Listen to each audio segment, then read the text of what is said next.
I love when you sleep on me. I like to wake them up. We gon' see. Big day ahead of us. Get out your bed, go get you some breakfast. Don't make excuses. Just make it effortless. Comfortable out of my comfort zone. Cut off the ones who ain't want me on. Worry about something when nothing's wrong. Working for God till he want me home. I have no fear of destruction. I have no fear of death. Don't make a threat. I blow that whistle like a rap. 62% of you wanted to know if the A7 III was worth it in 2022. Let's talk about it. The Sony A7 III. This is the first camera that I bought after moving to California, and the camera that has documented most of my life for the past 3 to 4 years. This was my go-to jack of all trades, whether it was, filming a music video or taking photos. Back in 2018, everyone and their mom was using the A7 III, from anyone starting out with a full-frame mirrorless camera to small production companies. And the A7 line has held the crown for best hybrid camera, and I think honestly the A7 III is the version that really earned that title. I've used this for everything from concert photography to product photography, family photos, and everything in between. But how does it hold up in today's market? Now, when it comes to this camera's capabilities, I believe that it can handle almost any task thrown its way. Far too often when a successor comes out, we forget the fact that the predecessor checked all of our boxes and was more than enough. On screen, I have several examples of music videos and photos that I've captured with this camera, and I'm not saying that these are the best ever, but they aged pretty well for a camera that's over 4 years old. When it comes to stills, I think most modern mirrorless cameras will get the job done, and the Sony A7 III is part of that group as well. It's 24 megapixels, so it captures respectable 14-bit high-resolution stills for print, and it's more than enough for social media.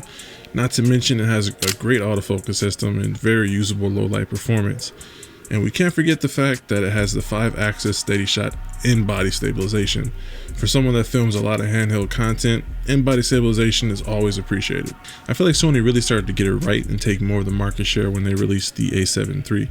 Prior to this camera, everyone was really excited about the A7S II, and the owners of that camera quickly regretted their purchase after the A7 III came out. That's a mistake Sony didn't repeat when releasing the A7 IV. If you consider the marketplace in February 2018, Sony was on their 3rd generation full-frame mirrorless camera, while Canon and Nikon had nothing to offer.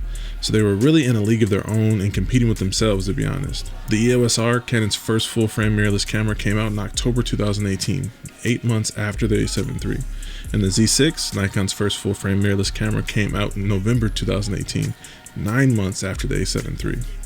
This nearly 1 year head start on their 3rd generation A7 really helped Sony own the full frame mirrorless market. And the closest competitors were the GH5 and the GH5S's, which had amazing video features but had micro four thirds sensors. Don't get me wrong, I used the GH5 for quite some time and I love the variable frame rates and the image stabilization, but after going full frame, I'll never go back. Nearly every content creator and small production house was using the A7 III, if not a fleet of them, to create marketing content, YouTube videos, and short films.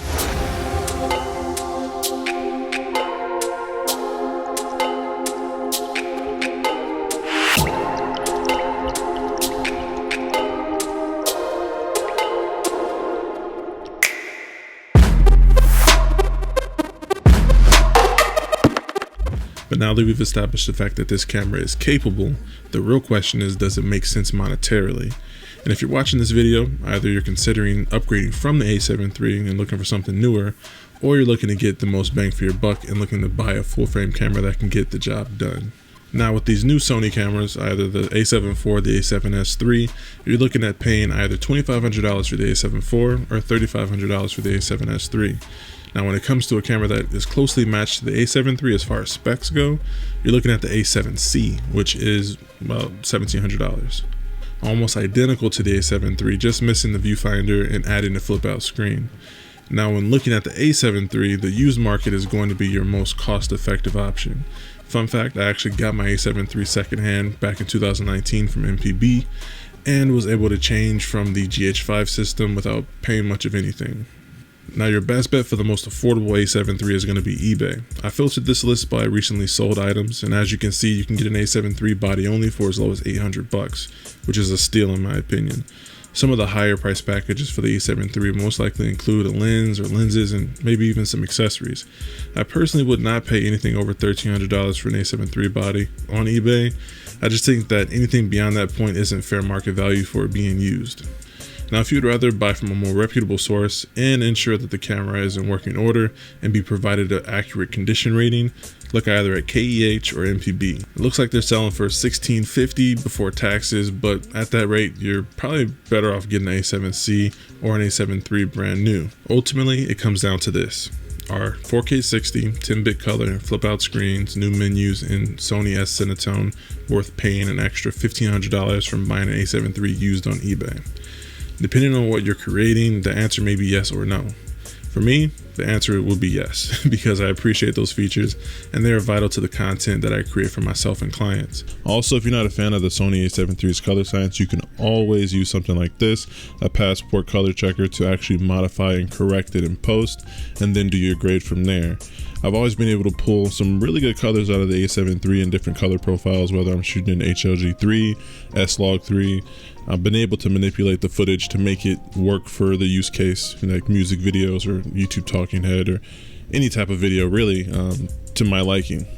So don't get too wrapped up in the color science talk. I always say that the real magic happens in the edit, and a lot of times people lean too heavily on their cameras and want that one-stop shop. They want to just hit record and have everything be perfect, but that's not the case in most scenarios, and you have to be able to lean on your chops and editing skills and coloring skills to bring the most out of your footage.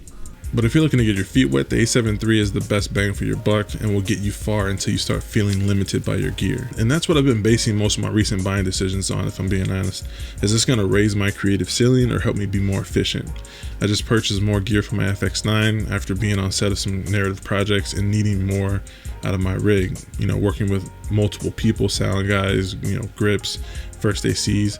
There's certain things that I need on my camera that will help me be more efficient in the field. So I decided to pull the trigger on a few things, so hint, be expecting a rig build coming soon for my Sony FX9. In 2022, the A7 III is still a great tool to help you capture great images, and I challenge you to focus more on story, lighting, cinematography, lenses, and audio. Those are the things that are really going to level up your production quality. And if I could do it over again, I would gladly invest in C-stands, flags, bounces, and some good lights before thinking about a camera body.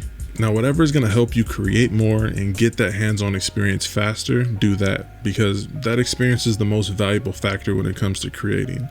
And if you've made it this far in the video, thank you for supporting the content.